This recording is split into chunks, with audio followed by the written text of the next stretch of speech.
Need those in just a minute. You picked a great day to come to Rotary, because I've been waiting for this program for a year. We've got two outstanding individuals. We have our very own Tom Gardner. Some of you have been amazed looking at this young man up here on the picture. He is going to be here talking about his experience with a particular type of hardware. And my good friend James Jarvis, who has retired from Bell Helicopter with 40 years experience, we're going to talk about those awesome machines known as helicopters. One of my favorite t-shirts that I ever owned, I'm sad to say, it is no longer with us.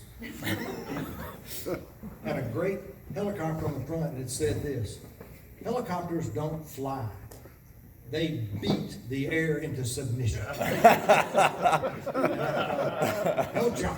Okay, so I'm going to ask Tom, if you will, come up here to this seat. This is Tom's seat, this is James's seat, and they're going to share information about their experiences, and we're going to let them hand the microphone back and forth. And I'm going to pose a few questions if things get slow. Thank you, Tom, for the light. That was my next job, and now I don't have to worry about it. Thank you. That's great. So come have a seat. And We'll make sure that you could not see him, but. that's okay. All right, so here's what we're going to do. Let's start this way. I'm going to hand the microphone to James first. James, give us a couple of minutes and tell us how long you were with Bell, when you started, and about a couple, a few of the projects you were part of. Mention some names. And then we're going to hand it over to Tom. And Tom, you let us know when you went into the Army and give us a quick little overview of how you ended up behind the controls. So here we go, James. Okay, I do better standing. It's up to you. Randy, so I better get over there. Where are you going to do? Okay. I'm James Jarvis, and I retired from Bell Helicopter in 2013. Hired on January of 1973. And I started out at Bell in the engineering test lab, a functional test lab. What we did, we tested helicopter parts to make sure that Tom didn't fall out of the air. Which Tom was grateful. Oh, yes, absolutely. What we did, this is a helicopter part, and we would install little instruments all over this little helicopter part, put it in a big machine, and we would twist it, pull it, compress it for millions of cycles to make sure it would last in the helicopter that Tom flew. I did that for 4 years, got my degree, engineering degree, and I decided, okay, it's time to move up in the world. So I moved to a department called Subcontract Quality Assurance. What we did in that department was we oversaw subcontractors that made these helicopter parts for Bell Helicopter. OEM manufacturers don't make everything. We just put them together. So what we did, we made sure that the suppliers had the correct quality systems, the correct procedures, and the ability to build and inspect the parts for Bell. We had people that went on site all over the United States and around the world, as a matter of fact, to verify parts are good. I did that for quite a while, and then I moved up into management, and then I was responsible for all parts, not just, I was an electronics expert. I had instrumentation primarily. When I moved into management, we had hydraulics, electronics, we had engine parts, we had machine parts, we had sheet metal parts. Everything had to meet the requirements of the government. And you wonder now why this hammer costs $5,000. And that's the reason. There were so many requirements to build these parts. At one time, I was researching a particular part, and I was digging through the bees, and I found a specification for beans to go in chili con carne. There is a requirement that's 50 pages long for purchase of beans for chili con carne in the government specs. It's unbelievable what they require. That's why these aircraft cost so much money, all the requirements. Okay, now. Well, let's trade off. Thank you for that. Let's let Tom jump up and tell us how he got in, when he started in the Army, and we'll come back and forth. So, let's see. Tom, you want to get the microphone and tell us when you went in, where you started, that kind of thing. I'll get the microphone. It's okay, I'll get it. I don't need the microphone, I can holler, you can hear me, right? Somebody out there's deaf, go ahead, you need it. Let you hold it. All right, you hold the microphone, okay. I don't need. I can get loud when I need to. All right, get loud, Tom, get loud. All right. When I was 5 years old, my father was a career Army officer, and we were living on an Army post. And this particular post had a parade ground, and they had a playground adjacent to this parade ground. And so us kids would play in the playground. And one day, this helicopter come flying in and landed on the parade ground, and I was mesmerized, and I said, someday I'm gonna fly one of those things. And it was the one that they were flying in Korea. You've seen it on MASH. If you ever see the TV show and the movie MASH, it was that helicopter. It was a Bell helicopter. And so it was really interesting that I decided at that point, at 5 years old, that's what I wanted to do. So 13 years later, when I was at A&M, I was in the Corps, and I was gonna get a commission. The Army introduced a program to where you could learn to fly out at Easterwood, which is the local airport down in College Station.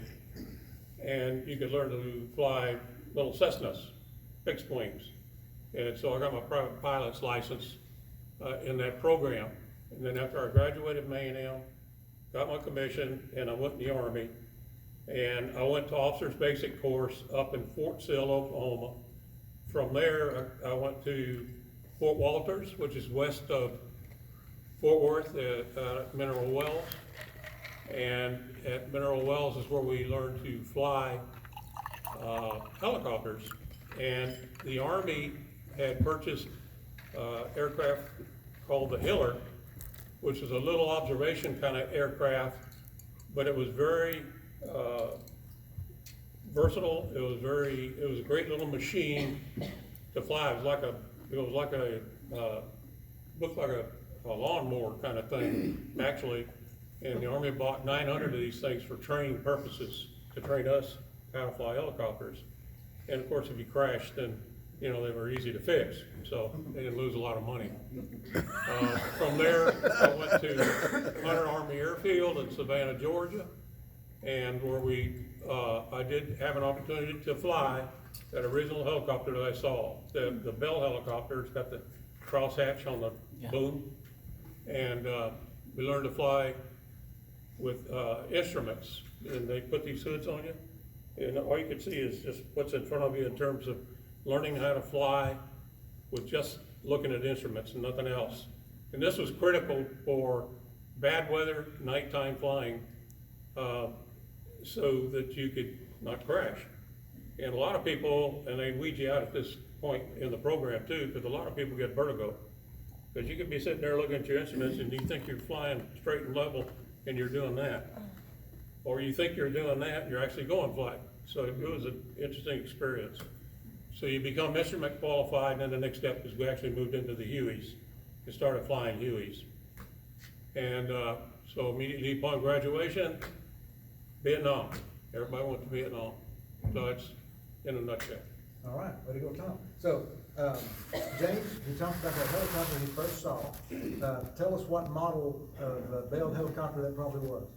I know for sure what it was. It was a Model 47, and the Model 47 was the one that you see on the show MASH. Okay, it's got the glass bubble on the front.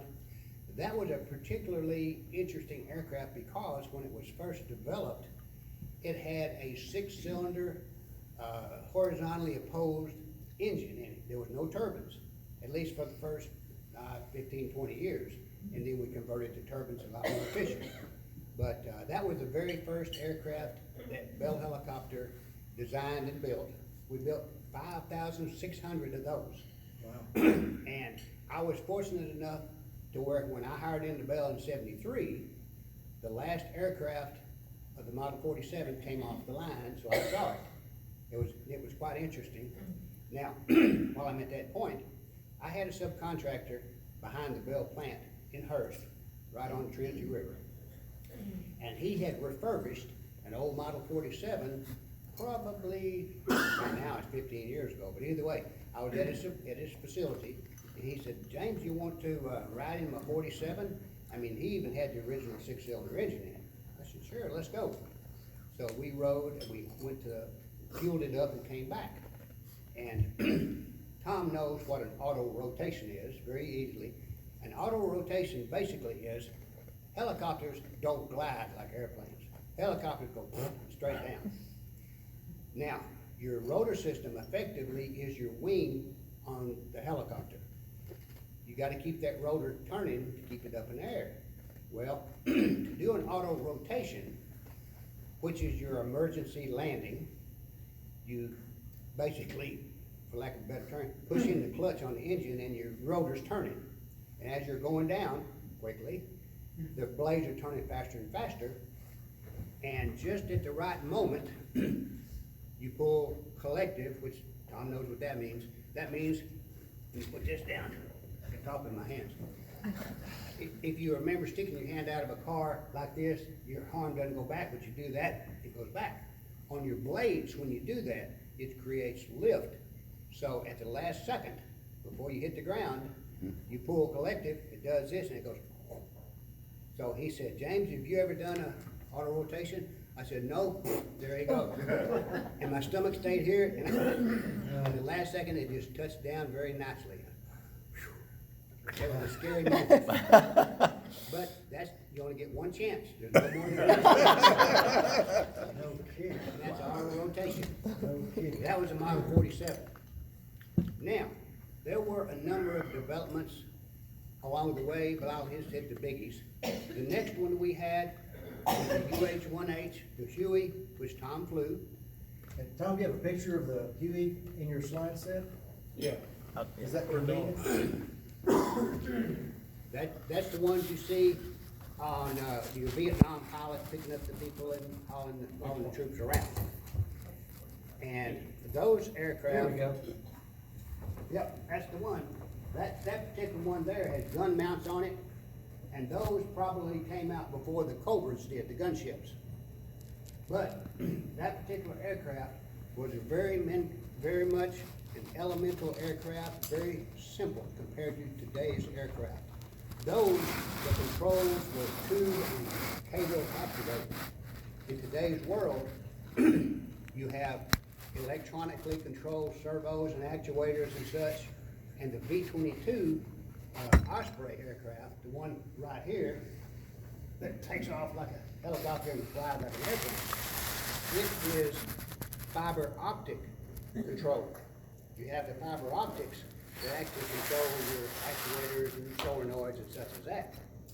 This one, you have a triple redundant system. That aircraft right there, you have your controls and this and that one, and if a bullet hits the tube, it's gonna come down. This one, if you hit one line, you still got two to go. This costs a whole lot more than that one there. But surprise, that one, of course, is a lot cheaper, but it's like an old reliable tractor. Those aircraft are still flying in South America. They did an excellent job for what they were built for. And so we sold 10,005 or something of those. So Tom, when you were flying the Huey, what versions did you fly? Well, I flew when I first went to Vietnam, they were still flying the Delta model, and then they came out with the H model while I was there. And I did that for about 6 months, and then I switched over to what they call the Charlie model, which, if you want to bring up the next slide, I'll show you. This was a Charlie model, and it was a gunship. It was the forerunner to the Cobra. And I don't know if these are real bad pictures because I took them out of my little album here. And photography in Vietnam at that time was kind of, yeah. So sorry for the image. But if you can see right here, this is a minigun. And the minigun was based on a Gatling gun concept. They could move around and they could shoot rapid fire like a machine gun. What caliber was a minigun, Tom? Do you remember? 30. Most of them were 30. There were a few that were 50, but predominantly 30. Okay, and then this ship has a pod on it, and I trying to remember, I think it carried like 18 rockets. Yeah. And you had one on each side, and then the miniguns were on each side up there. These pods, with the rockets, and this is the one that I flew the second half of the time I was in Vietnam. And I don't know if you noticed on that first slide, I was in Vietnam 69 and 70. And this ship was from the actual company that I was in, aircraft company. This was some sister company, so you can ignore all that. But if you notice, they used to like to decorate the helicopters. Right on the very nose, you can see that or not, it's kind of a little picture of a crocodile. We were called the alligators and the crocodiles. So, anyway, these rockets, when you fired them, was a high explosive. The rocket was probably about as tall as I am, about that big around, and they would create a pretty good explosion when they hit. What kind of And- targets did you go after, Tom? I'm sorry? What sort of targets did you go after? Targets, people. Okay, we'll move on. The whole concept in Vietnam was not a traditional war situation. It was the first time, I think, the United States actually got involved in fighting an insurrection or having people who, they weren't congregated in any one particular place. It was the first time that we really experienced that. That was the reason the whole concept of helicopters came up, is that you could fly to wherever and put in troops, or gunships can go in there and fly. And I think the whole concept, and the reason they came up with the concept of putting armament on these helicopters was because in the Air Force, they had jets, and they would come in and go. I mean, they couldn't see what was on the ground. These things flew really slow in comparison, and you could see what was on